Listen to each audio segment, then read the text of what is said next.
Em estúdio, para comentar a atualidade do dia, está António Serra, analista do Banif. António, muito boa tarde. Pergunto-te desde logo, e num dia em que Espanha, e numa semana eu diria, em que Espanha esteve sob o olhar atento dos mercados, vai ou não o país vizinho pedir ajuda externa total para todo o reino e não apenas para o sistema financeiro? A mim parece-me que é óbvio que a Espanha será obrigada a pedir um pacote de ajuda total. Agora, já parece, aparentemente já estão a ser evitadas negociações nesse sentido. A mim parece-me que o que está em causa deverá ser o timing em que isso poderá acontecer. Claro que se os mercados continuarem, as yields continuarem a cair, como tem acontecido no último mês, devido aos comentários do Banco Central Europeu no início do mês, é possível que os espanhóis vejam aí mais uma margem de negociação e que continuem a arrastar o processo, mas acho que o mais provável é que haja um bailout total à Espanha. Também partilhas da opinião das agências de rating, a S&P e a Fitch, de que este pedido de ajuda total a surgir é mais benéfico do que se não aparecer? Enfim, o que parece estranho é que a interpretação desse cenário é totalmente diferente do que foi feito para Portugal e para os outros países. É isso que eu te ia perguntar a seguir, exatamente. Houve aqui uma mudança de posições. Quando Grécia, Irlanda e Portugal pediram ajuda, mal pediram ajuda, sofreram um corte do rating, agora acontece o oposto, ou seja, pede ajuda externa, mas é positivo. Enfim, eu acho que as interpretações também têm que ser diferentes, pelo seguinte, porque no caso de Portugal e da Irlanda, os países perderam acesso ao mercado, e é isso que dizem as agências de rating. Se o bailout vier na sequência de uma intervenção do Banco Central Europeu, isso não significa necessariamente que a Espanha perca o acesso ao mercado. Agora, se mantiver fora do mercado durante um período grande, é provável que nessa altura, e também dependendo da evolução macroeconómica do país, que nessa altura tenham os tais downgrades.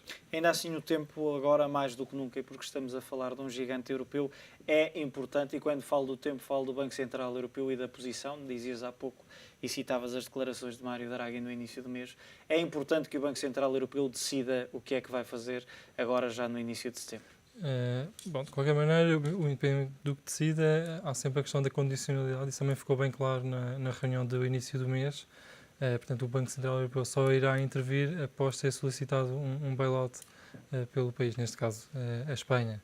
Mas de facto, há alguma especulação no mercado sobre em que molde será feita ou poderá ser feita a intervenção do Banco Central Europeu, e isso é importante que seja clarificado na reunião de setembro, até porque dada a queda das yields, nomeadamente nos prazos mais curtos em Espanha e em Itália, as expectativas que se têm gerado já são algo fortes, não é? Mesmo assim, vamos ter aqui, eu diria, um delay, que de resto acaba por não ser novidade, delays nas decisões dos líderes europeus, e tudo porque o BCE veio hoje dizer, e no meio de toda esta especulação sobre a compra de dívida, que só vai tomar uma posição depois de, no próximo dia 12 de setembro, o Tribunal Constitucional alemão dizer se aprova ou não este tipo de operações. Poderemos ter aqui todo um mês de setembro sem qualquer decisão a esse nível?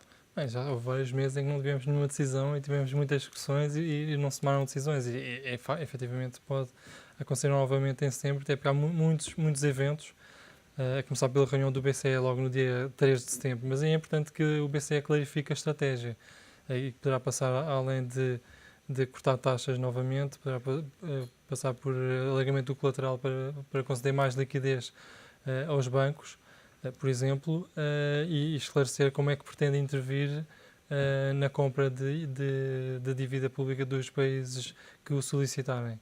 Nesse caso, em que prazo é que se vai concentrar, se tem alguma limitação em termos de yield ou de spread face à Alemanha, por exemplo, e isso será em conjunto com o Fundo de Estabilização Europeia, por exemplo, porque uma coisa é o BCE focar-se num ponto da curva, e outra é o que sucede aos outros prazos, também tem influência na economia espanhola, por exemplo. A verdade é que e é uma das questões que os mercados colocam. Inicialmente ficaram bastante animados com as declarações de Draghi, que disse que faria tudo o que fosse possível para evitar o colapso do euro, mas a questão que se coloca é durante quanto tempo mais, sem novas medidas, é que estas declarações vão durar e os seus efeitos vão ser positivos?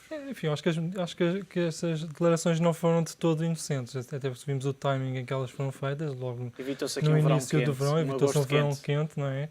num período em que muitos investidores estavam fora do mercado e em que o mercado estava ilíquido, e foi exatamente o que aconteceu no ano passado, quando foi anunciado os dois LTROs, portanto, no final de novembro, quando o mercado se preparava para fechar antes do final do ano, e os mercados já estavam um pouco líquidos nessa altura. Portanto, mais uma vez, Draghi a intervir num período que se temia que fosse quente e, portanto, a pôr aqui algum travão na degradação que se verificava nos mercados.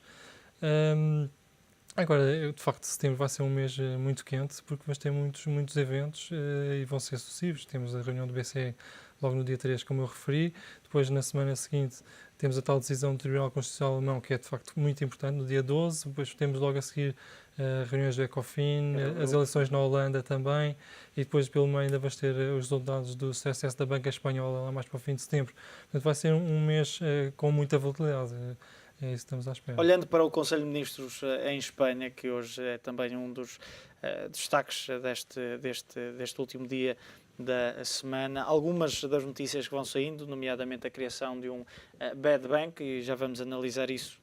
Dizem os analistas que poderá demorar até um ano a estar operacional, mas há aqui dados que foram sendo divulgados pelos meios espanhóis ao longo da tarde, que dizem, entre outros aspectos, que as novas regras vão permitir não só ao governo espanhol intervir nos bancos problemáticos, que de resto já era um dos dados esperados, mas há aqui outro dado que é, e que se falou, fechar bancos que ou se recusem a cumprir aquilo que lhes for imposto ou que não tenham, no fundo, capacidade para se tornarem viáveis. Parece que poderá ser uma medida importante, olhando para o setor da banca, que é o mais problemático. Eu acho que, se olharmos para o que foi anunciado hoje, pouco ou nada se acrescentou em relação ao memorando com a Troika há cerca de um mês e meio atrás. Portanto, nenhuma dessas medidas é, de facto, uma grande surpresa.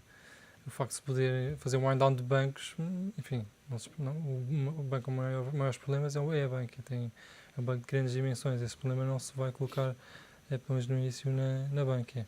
Depois poderá haver bancos mais pequenos em que isso se verifique. Outro dos pontos anunciados é os bancos que forem considerados viáveis, mas que precisem da ajuda estatal, terão, e falaste no banco, é o caso do banco, até 7 anos para depois ressarcirem o Estado pela ajuda. Foi outro dos pontos.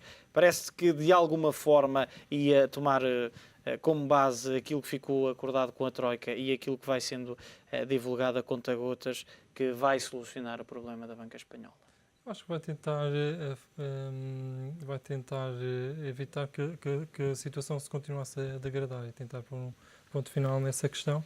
Claro que vai ter impactos e repercussões brutais na economia espanhola, porque o crédito, como se viu em Portugal, não vai fluir na economia espanhola. Portanto, isso é que vai ser negativo. Agora, se os bancos vão ter tempo para limpar os seus balanços, a partir da criação de um bad bank seria positivo. Agora, também depende a que preço é que são passados os ativos e os impactos que isso tem no orçamento espanhol. Olhando rapidamente para a Grécia, volta-se a falar na saída ou na manutenção da zona euro. Hoje, Angela Merkel, depois do encontro com António Samaras, deixou uma declaração interessante. Dizia que o que a Alemanha quer é ver dados viáveis, e esses dados viáveis serão os dados da avaliação da Troika à Grécia. Isto diz tudo em relação a este encontro entre Samaras e Merkel. Ou seja, aquilo que Samaras disser não interessa, a Troika é que vai ter um voto na matéria.